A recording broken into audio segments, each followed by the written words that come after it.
Hey traders, investors, stock market fans, friends, family, followers from around the world. What's going on? It's me, Jeremy Alexander Newsome with reallifetrading.com.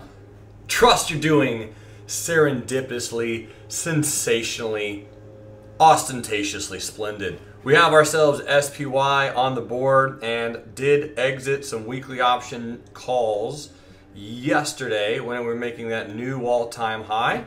So we got in bullish from the weekly options newsletter, actually got triggered in on that day, had just a nickel to spare from getting stopped out right here, which was Friday of last week. A little bit of a continuation Monday and a nice continuation yesterday, which led us into a target for 1R. So fully out of those call options, on to the next one, trying to find out what the what's going to happen next. But SPY, what's interesting is we did officially make a new all-time high. We have not closed a new all-time high yet, but we're getting real close, and that'll probably happen, I would expect, pretty soon. So anyway, that's pretty much the SPY. Here's the Qs, which is the ETF that tracks the NASDAQ.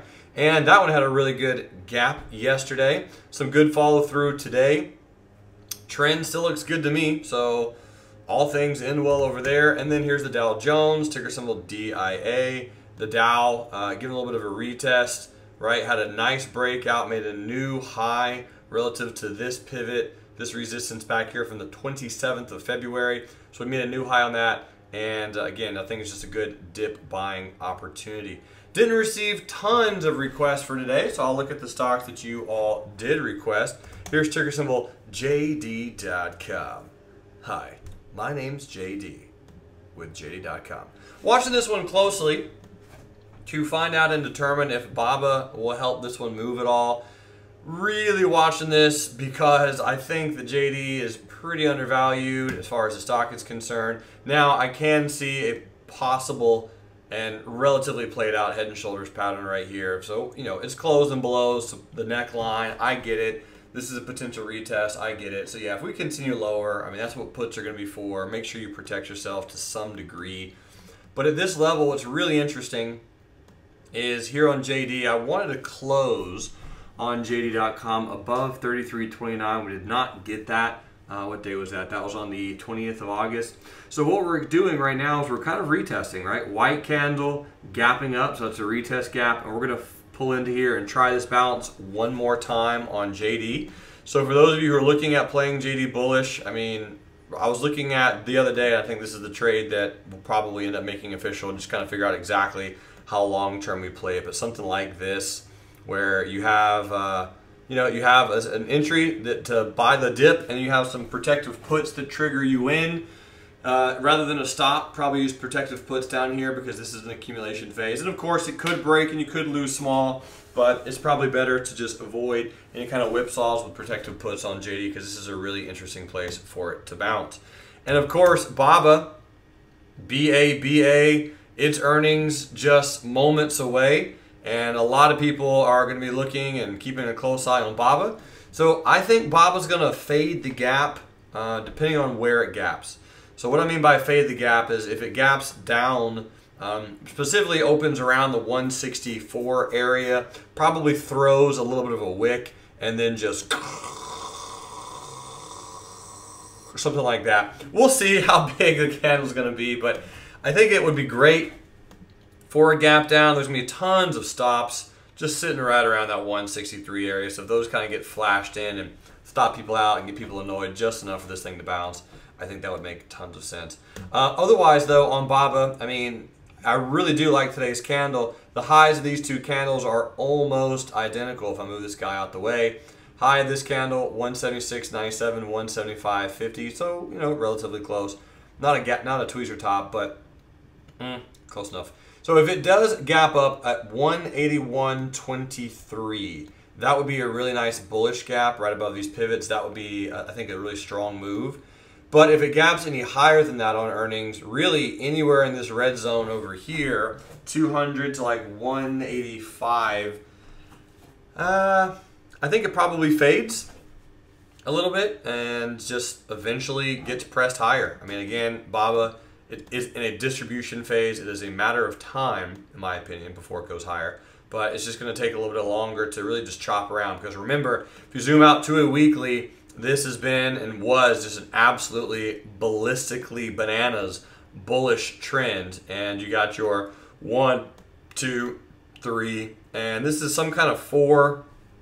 I'm assuming you could maybe call that the top of 5, or maybe even call that the top of 5, or you get like an ABC wave. But either way, some type of correction, obviously, and the 100 simple on a weekly is at 151.20. That'd be a great spot to buy. But when this distribution breaks out, and I don't know how long it'll take or when it will take, but it will, and BABA will go higher. So yeah, buy it as cheap as you can, I guess is kind of my overall thought process on BABA. Had a request for TGA, and this one had a really nice little bounce. Here's the weekly chart on Trans Globe Energy. And you can see tons of breakout potential over here. You had that gorgeous little S-curve, little pennant pattern, flag pattern type of thing right about here. So there's a breakout, there's the S-curve, there's a continuation. And you got another one. So today is Wednesday. If TGA can close above last week's high, you're going to get a really good close above that indecision high wave candle. And I think that would be a really exceptional feat of bullish buying opportunity if that can come in on Trans Globe. Other than that, I mean, if it trades sideways, today was an inside candle. You got the S-curve right here. You got the high wave indecision candle. You got the close below it, the immediate return, and the nice upper shadow where it should have rolled over. This is the day where I think it just proved that it was going to bounce. It was going to follow the bullish trend. There's the bounce off to 50, and yep. Looks pretty good overall. Facebook, ticker symbol FB, didn't have any requests for this one, but I love this pennant pattern that Facebook is in right now. Keep your eyes on the prize, because here's your little pennant pattern, and I'm game for anything. Mr. Squiggles thinks we're going to bounce on Facebook down here, and the good news is, since he thinks that, if we don't bounce down here, I could see a really solid opportunity for just a nice flush lower, especially if Facebook closes below this support down here and this wick over here. So if we close below there with a little bit of a bearish candle, yep, Facebook will trade down to the mid 160s, and then probably from there get a little bit of a bounce.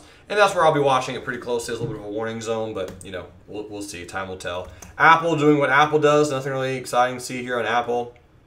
AAPL just slowly grinding higher whenever TradingView decides to pull up that 4 ticker most popular stock, biggest company in the world stock that shouldn't be taking this long to pull up whatsoever, but it is. Anyway, more or less Apple closed at 215.05 today. Not a really massive amount of change from yesterday, but the 10 is catching up. Trend looks good, volume looks good. Just continue to stay long on Apple. That's pretty much my entire analysis on that one.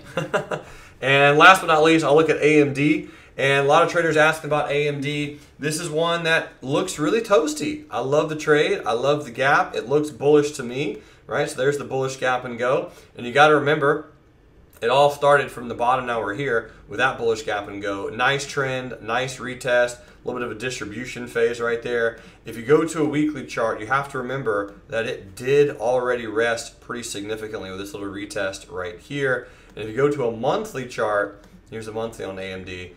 You can see that nice bull flag pattern, S-curve, and then we're just kind of continuing higher. So yeah, if you're in bullish, I'd probably say stay in bullish on AMD. If you are not in bullish, you probably don't want to buy right now.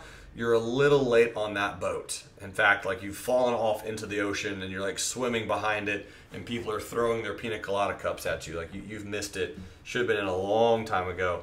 So the next pullback opportunity on AMD, sure, buy the dip, but I have a lot of traders who are in shares, doing covered calls, put sales, longer term calls, just ride it up. Speaking of longer term calls, got to give a shout out to my good buddy Jesse James Lovan, who got into some calls on NVDA. I dig that. NVIDIA, I mean, looks good. Here's the daily chart, and you had a really interesting morning star reversal pattern right here. I was hoping personally that NVIDIA would trade down to the 200, but when you got that bearish gap, which we did play on earnings profitably, and then you had this really wild high wave candle the next day, and then this candle that closed above both the high and the bearish candle from earnings was really the bullish signal that's like, yep, this is the time to get in, because it just immediately revoked and eradicated all the bears. Sounds like I'm a poacher. yeah, just eradicated those bears, and then the bulls came in nice, strong, and heavy. So NVDA doing its thing. Trend still looks good. Haven't made a new all-time high yet, but if you're in NVIDIA, you're probably in bullish to neutral. Longer term calls, shares, put sales, bull put spreads, that kind of thing. And speaking of longer term bullish to neutral, Square made another new all-time high today. Got the 85 September covered call. Posted that one sometime yesterday. Victor Gonzalez, my buddy in Puerto Rico, got 60 cents on this one, and a lot of other traders got 82 cents. So that's pretty much Square. All right, this is really the last one. Here's Tesla, TSLA, inside day candle. Man, if only there was some video information out there on how to play inside candles, but Tesla has one today. Still really right in the middle of this sideways channel, and this condor kind of looks like the way to play. And also these put sales down here, if you have the skrill and the account size for it, woo! Yeah, there's about 150 real-life traders in that one. So as long as Tesla doesn't have a 53% sell-off in the next month, then that one should be okay. There's actually still premium down there for October as well, if you're interested. Anyway, that's pretty much it for me. Didn't have a lot of requests, so thanks so much for tuning in. You are all fine gems of individuals. Hope to see you all later in the next free real-life stock review, which comes out at Friday. A lot of good content, a lot of good videos, interesting stuff coming your way. Keep your eyes on that inbox. You're going to love it. You rock.